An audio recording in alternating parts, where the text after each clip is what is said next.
ಬೆಂಗಳೂರಿನಲ್ಲಿ ಮತ್ತೊಂದು triple murder ಆಗಿದೆ. ಕೊಟ್ಟಿಗೆಪಾಳ್ಯದಲ್ಲಿ ಬೆಚ್ಚಿ ಬೀಳಿಸುವಂತಹ ಕೊಲೆ ಆಗಿದೆ. ಇಡೀ ಕೊಟ್ಟಿಗೆಪಾಳ್ಯ ಜನರು ಈಗ ಅಂದ್ರೆ ನಿವಾಸಿಗಳೇನಿದ್ದಾರೆ ಫುಲ್ ಶಾಕ್ನಲ್ಲಿದ್ದಾರೆ. ಬೆಂಗಳೂರಿನಲ್ಲಿ ಮತ್ತೊಂದು ತ್ರಿಬಲ್ ಮರ್ಡರ್.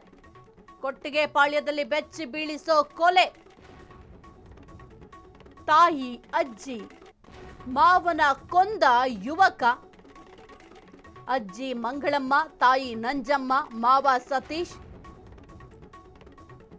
ಮಚ್ಚಿನಿಂದ ಕೊಚ್ಚಿ ಕೊಲೆಗೈದ ಪ್ರಶಾಂತ್. ಮೂವರನ್ನ ಕೊಂದು ತಾನೂ ಕೂಡ ಆತ್ಮಹತ್ಯೆ ಮಾಡಿಕೊಂಡಿದ್ದಾನೆ. ಕೊಲೆ ಮಾಡಿ ಪ್ರಶಾಂತ್ ಕೂಡ ಸೂಸೈಡ್ ಮಾಡಿಕೊಂಡಿದ್ದಾನೆ. ಕಾಮಾಕ್ಷಿಪಾಳ್ಯ ಠಾಣಾ ವ್ಯಾಪ್ತಿಯ ಕೊಟ್ಟಿಗೆಪಾಳ್ಯ ಅಲ್ಲಿ ನಡೆದಿರುವಂತಹ ಘಟನೆ ಇದು. ಬೆಂಗಳೂರಿನಲ್ಲಿ ಮತ್ತೊಂದು ತ್ರಿಬಲ್ ಮರ್ಡರ್ ಆಗಿದೆ. ಕೊಟ್ಟಿಗೆಪಾಳ್ಯದಲ್ಲಿ ಬೆಚ್ಚಿ ಬೀಳಿಸುವಂತಹ ಒಂದು ಕೊಲೆ ನಡೆದಿದೆ. ಇನ್ನು ಸದ್ಯಕ್ಕೆ ಮಾನಸಿಕ ಒತ್ತಡ ಅಥವಾ ಖಿನ್ನತೆ ಅಥವಾ ಏನಾದರೂ ಕೌಟುಂಬಿಕ ಸಮಸ್ಯೆಗಳು ಈ ರೀತಿಯಾಗಿ ಕೊಲೆ ಮಾಡಲಿಕ್ಕೆ ಎಂಬ ವಿಚಾರ ಕೂಡ ಸದ್ಯಕ್ಕೆ ಈ ಒಂದು ವಿಚಾರಕ್ಕೆ ಸಂಬಂಧಪಟ್ಟಂತೆ ಪೊಲೀಸರು ಎಲ್ಲ ಆಯಾಮಗಳಲ್ಲೂ ಕೂಡ ತನಿಖೆಯನ್ನ ಮಾಡ್ತಾ ಇದ್ದಾರೆ. ಅದರ ಜೊತೆಗೆ ಈ 3 ಕೊಲೆಯನ್ನ ಮಾಡಿ ತಾನೂ ಕೂಡ ಸೂಸೈಡ್ ಮಾಡಿಕೊಂಡಿದ್ದಾನೆ. ಹಾಗಾದ್ರೆ ಏನಾಯ್ತು? ಈ ಒಂದು ಕೊಲೆಯ ಹಿನ್ನೆಲೆ ಏನು? ಎಲ್ಲ ಆಯಾಮಗಳಲ್ಲಿ ಪೊಲೀಸರು ತನಿಖೆಯನ್ನ ಶುರು ಮಾಡಿದ್ದಾರೆ. ಬೆಂಗಳೂರಿನಲ್ಲಿ ಒಂದು ತ್ರಿಬಲ್ ಮರ್ಡರ್ ಈಗ ಇಡೀ ಬೆಂಗಳೂರು ಬೆಚ್ಚಿ ಬೀಳುವಂತೆ ಮಾಡಿದೆ. ತಾಯಿ, ಅಜ್ಜಿ, ಮಾವನನ್ನ ಯುವಕ ಕೊಲೆ ಮಾಡಿದ್ದಾನೆ. ಅದಾದ ನಂತರ ತಾನೂ ಕೂಡ ಆತ್ಮಹತ್ಯೆಯನ್ನ ಮಾಡಿಕೊಂಡಿದ್ದಾನೆ. ಅಜ್ಜಿ ಮಂಗಳಮ್ಮ, ತಾಯಿ ನಂಜಮ್ಮ, ಮಾವ ಸತೀಶ್ ಈ ಮೂವರನ್ನು ಕೂಡ ಮಚ್ಚಿನಿಂದ ಕೊಚ್ಚಿ ಪ್ರಶಾಂತ್ ಕೊಲೆಗೈದು ತಾನು ಸೂಸೈಡ್ ಮಾಡಿಕೊಂಡಿದ್ದಾನೆ. ಇದಕ್ಕೆ ಕಾರಣ ಏನು? ಆತನ ಮಾನಸಿಕ ಸ್ಥಿತಿ ಸರಿ ಇರಲಿಲ್ವಾ ಅಥವಾ ಏನಾದರೂ ಕೌಟುಂಬಿಕ ಕಲಹ ಇತ್ತಾ ಅಥವಾ ಏನಾದರೂ ಮಾನಸಿಕವಾಗಿ ಆತ ನೊಂದಿದ್ನ? ಎಲ್ಲದರ ಬಗ್ಗೆ ಕೂಡ ವಿಚಾರಣೆಯನ್ನ ಮಾಡ್ತಾ ಇದ್ದಾರೆ ಕಾಮಾಕ್ಷಿಪಾಳ್ಯ ಪೊಲೀಸರು. ಈ ಕುರಿತು ಹೆಚ್ಚಿನ ಮಾಹಿತಿ ನೀಡ್ತಾರೆ ನಮ್ಮ ಪ್ರತಿನಿಧಿ ರೋಹನ್. ಬೆಂಗಳೂರಿನಲ್ಲಿ ಮತ್ತೊಂದು ತ್ರಿಬಲ್ ಮರ್ಡರ್ ಆಗಿದೆ. ಇಡೀ ಕೊಟ್ಟಿಗೆಪಾಳ್ಯ ನಿವಾಸಿಗಳು ಈಗ ಫುಲ್ ಶಾಕ್ನಲ್ಲಿದ್ದಾರೆ. ಈ ಒಂದು ಕೊಲೆಯ ಹಿನ್ನೆಲೆ ಏನು? ಯಾವ ಕಾರಣಕ್ಕೆ ಆತ ಕೊಲೆ ಮಾಡ್ದ? ಜೊತೆಗೆ ಏನೆಲ್ಲ ಮಾಹಿತಿ ಲಭ್ಯ ಆಗಿದೆ ಈ ಒಂದು ಪ್ರಕರಣಕ್ಕೆ ಸಂಬಂಧಪಟ್ಟಂತೆ ರೋಹನ್? ಸಾಹಿತ್ಯ ರಾಜಧಾನಿಯಲ್ಲಿ ಬೆಂಗಳೂರಿನಲ್ಲಿ ಮತ್ತೊಂದು ಬೆಚ್ಚಿ ಬೀಳಿಸುವ ಘಟನೆ ಈಗಾಗಲೇ ಬೆಳಕಿಗೆ ಬಂದಿದೆ ಅಂತ ಹೇಳ್ಬೋದು. ಕಾಮಾಕ್ಷಿಪಾಳ್ಯ ಪೊಲೀಸ್ ಠಾಣೆಯಲ್ಲಿ ಕೊಟ್ಟಿಗೆಪಾಳ್ಯದಲ್ಲಿ ಕುಟುಂಬದ 4 ಕೂಡ ಸಾವನ್ನಪ್ಪಿರ್ತಕ್ಕಂಥ ಘಟನೆ ಕೂಡ ಈಗಾಗ ಅಲ್ಲಿ ಪ್ರದೇಶ ಬೆಚ್ಚಿ ಬೀಳಿಸುವಂತ ಆಗಿರುವಂತದ್ದು. ಇನ್ನು ಮಾಹಿತಿಯ ಪ್ರಕಾರ ಪ್ರಶಾಂತ್ ಎಂಬುವತನು ಕೂಡ ಈಗಾಗಲೇ ತಾಯಿ ಮತ್ತೆ ಅಜ್ಜಿ ಮಾವನನ್ನ ಬರ್ಬರವಾಗಿ ಹತ್ಯೆ ಮಾಡಿದ ಬಳಿಕ ತಾನು ಕೂಡ ಆತ್ಮಹತ್ಯೆಗೂ ಕೂಡ ಶರಣಾಗಿರ್ತಕ್ಕಂಥದ್ದು.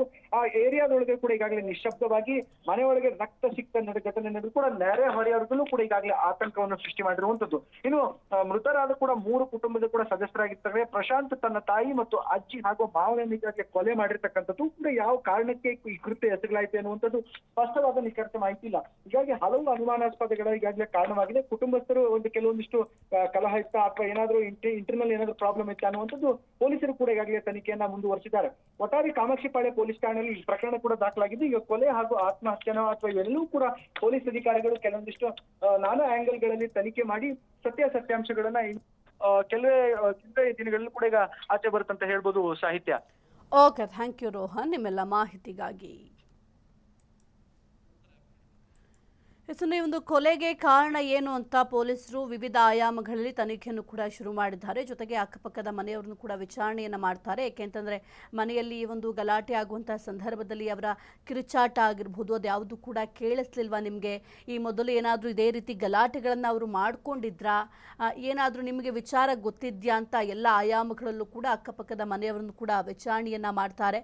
ಇನ್ನು ಈ ಒಂದು ವಿಚಾರಕ್ಕೆ ಸಂಬಂಧಪಟ್ಟಂತೆ ಕಾಮಾಕ್ಷಿಪಾಳ್ಯ ಠಾಣಾ ವ್ಯಾಪ್ತಿಯ ಕೊಟ್ಟಿಗೆಪಾಳ್ಯ ಏನಿದೆ ಈಗ ಸದ್ಯಕ್ಕೆ ಒಂದು ಪ್ರಕರಣ ಕೂಡ ದಾಖಲು ಮಾಡಿಕೊಂಡಿದ್ದಾರೆ ಪೊಲೀಸರು.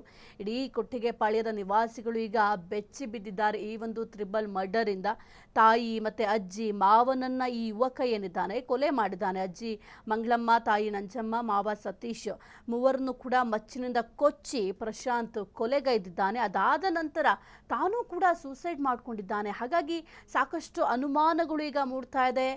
ಈತ ಯಾವ ಕಾರಣಕ್ಕೆ ಕೊಲೆ ಮಾಡ್ದ, ಅದಾದ ನಂತರ ಈತ ಯಾಕೆ ಸೂಸೈಡ್ ಮಾಡಿಕೊಂಡ, ಪೊಲೀಸರು ಅರೆಸ್ಟ್ ಮಾಡ್ತಾರೆ ಎಂಬ ಭೀತಿಯಿಂದ ಏನಾದರೂ ಸೂಸೈಡ್ ಮಾಡ್ಕೊಂಡ ಅಥವಾ ಬೇರೆ ಏನಾದರೂ ರೀಸನ್ ಇದೆಯಾ, ಅದೆಲ್ಲದರ ಬಗ್ಗೆಯೂ ಕೂಡ ಪೊಲೀಸರು ಈಗ ಎನ್ಕ್ವೈರಿಯನ್ನು ಶುರು ಮಾಡಿದ್ದಾರೆ. ಎನ್ಕ್ವೈರಿ ಆದ ನಂತರ ಸತ್ಯತೆ ಈ ಒಂದು ಪ್ರಕರಣಕ್ಕೆ ಸಂಬಂಧಪಟ್ಟಂತೆ ಎಲ್ಲವೂ ಕೂಡ ಹೊರಬೀಳಲಿದೆ. ಇನ್ನು ಮೂವರನ್ನು ಕೂಡ ಕೊಂದು ತಾನು ಆತ್ಮಹತ್ಯೆ ಮಾಡಿಕೊಂಡ ಪ್ರಕರಣಕ್ಕೆ ಮುಂದಿನ ದಿನಗಳಲ್ಲಿ ಏನಾದರೂ ಟ್ವಿಸ್ಟ್ ಸಿಗುತ್ತಾ ಅನ್ನೋದನ್ನು ಕೂಡ ಕಾದು ನೋಡಬೇಕಾಗಿದೆ.